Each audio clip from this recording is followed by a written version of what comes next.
जय सनातन भाइयों, जय सनातन। कश्मीर की जो घटनाएं हो रही है ना, हृदय एकदम द्रवित हो रहा है।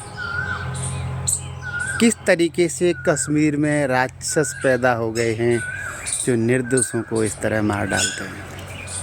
खैर, राक्षस भी हर जगह रहे हैं, देवता भी रहे हैं, लेकिन कश्मीर की हालत। कभी कश्मीर सनातन का केंद्र था, गढ़ था, न्याय नीति का गढ़ था। जानते हो सनातन क्या है? सनातन में समानता, लोगों को अपनाना।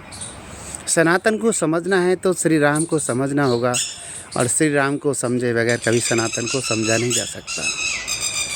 जब श्री राम वनवास में दक्षिण जाते हैं, पूरे दक्षिण को जीत लेते हैं, अपना बना लेते हैं, कभी प्रेम से कभी ताकत से, लेकिन उस पर कब्जा कभी नहीं करते।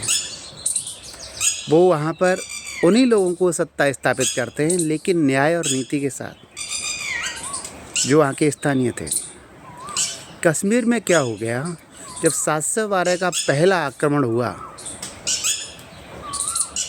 तो सफल आक्रमण था, लेकिन कुछ समय बाद ही सनातनी विचारकों ने लोगों को इकट्ठा करके उत्तर भारत के लोगों को ला करके वहाँ से उन्हें हरा दिया और भगा दिया।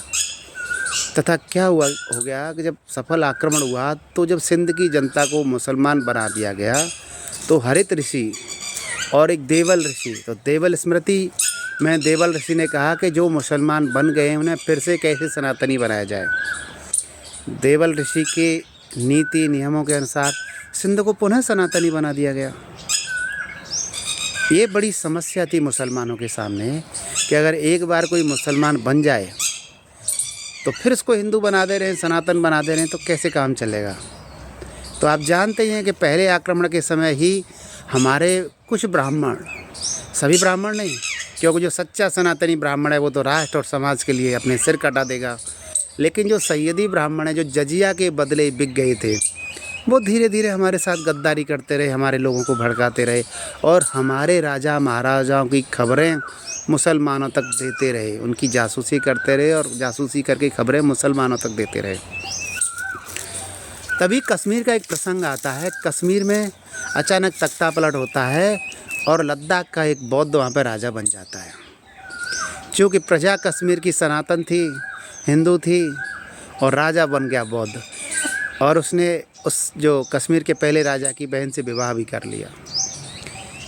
अब वो कोशिश करता है कि मैं सनातन धर्म अपना लूँ, मैं हूँ तो राजा पर मैं अकेला पड़ रहा हूँ। तो उस समय शारदा पीठ का जो आचार्य था, सबसे बड़ा गुरु था, वो था देवा स्वामी। वो देवा स्वामी के पास गया, पर चूँकि ऐसे आचार्य बिक चुके थे, सनातन के साथ गद्दारी कर रहे थे, तो उसने कहा कि सनातन में कोई बाहर से वापस नहीं आ सकता। उसने कश्मीर के उस बौद्ध राजा को धुतकार दिया। जबकि आप सभी जानते हैं आदि शंकराचार्य ने तो बौद्धों को ही सनातनी बनाया था। बौद्धों को पराजित करते उन्हें सनातनी बनाते। इस देवा स्वामी, इस गद्दार देवा स्वामी ने सनातन की मूल व्यवस्था को त्याग कर, छोड़कर मुसलमानों को शक्ति देने के लिए उस बौद्ध राजा को सनातन में नहीं बनाया।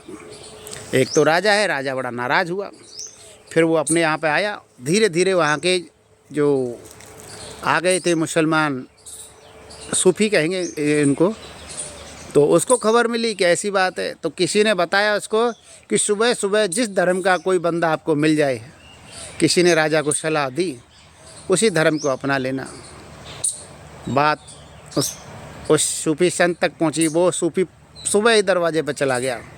महल के दरवाजे पर सूफी खड़ा हो गया। जैसे ही राजा निकला, सूफी दिख रहा था, और उस बौद्ध राजा ने गद्दार देवा स्वामी की व्यवहार से नाराज़ होकर के इस्लाम अपना लिया। और इस तरह कश्मीर जो सनातन का झंडा उठाए खड़ा था, वो बन गया इस्लाम का केंद्र। जो कश्मीर जहाँ सनातन वेदों की किलकारियाँ गूंजती थी, वो बन गया एक गद्दार देवा स्वामी की वजह से इस्लाम का केंद्र। वो बन गया राक्षसों की भूमि, वो बन गया अत्याचार की भूमि। माना कि इस्लाम के कुछ अतिवादी भारत भूमि के लिए खतरा हैं, लेकिन देवा स्वामी जैसे दुष्ट सैयदी ब्राह्मण सबसे बड़ा खतरा हैं।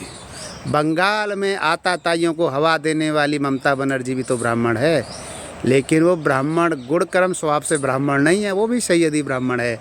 और सैयदी ब्राह्मण सदैव धन का भक्त होता है, उसे धर्म से देश से कोई लेना देना नहीं होता। वो आपको आपस में लड़वाएगा और आनंद लेगा, उसे कोई चिंता नहीं है राष्ट्र की। लेकिन जो सनातनी ब्राह्मण होगा वो बंगाल की घटनाओं पर भी फूट फूट के उसके आंसू निकल रहे होंगे, और कश्मीर की घटनाओं पर भी। मेरे भाइयों, इतनी बड़ी मुसलमानों की आबादी है, उसे आप पराजित या मार तो नहीं सकते, लेकिन पराजित ज़रूर कर सकते हो। कैसे? पिछले साल आपने एक अभियान देखा होगा हमारे गुर्जर भाइयों का। उन्होंने कहा था, एक नारा दिया था, हम पहले गुर्जर हैं, इसके बाद हम हिंदू हैं, मुस्लिम हैं और सिख हैं। क्या हम सभी भाइयों को नारा देने की ज़रूरत नहीं? हम सैयदी ब्राह्मणों से इस विषय पे कोई अपेक्षा नहीं कर सकते।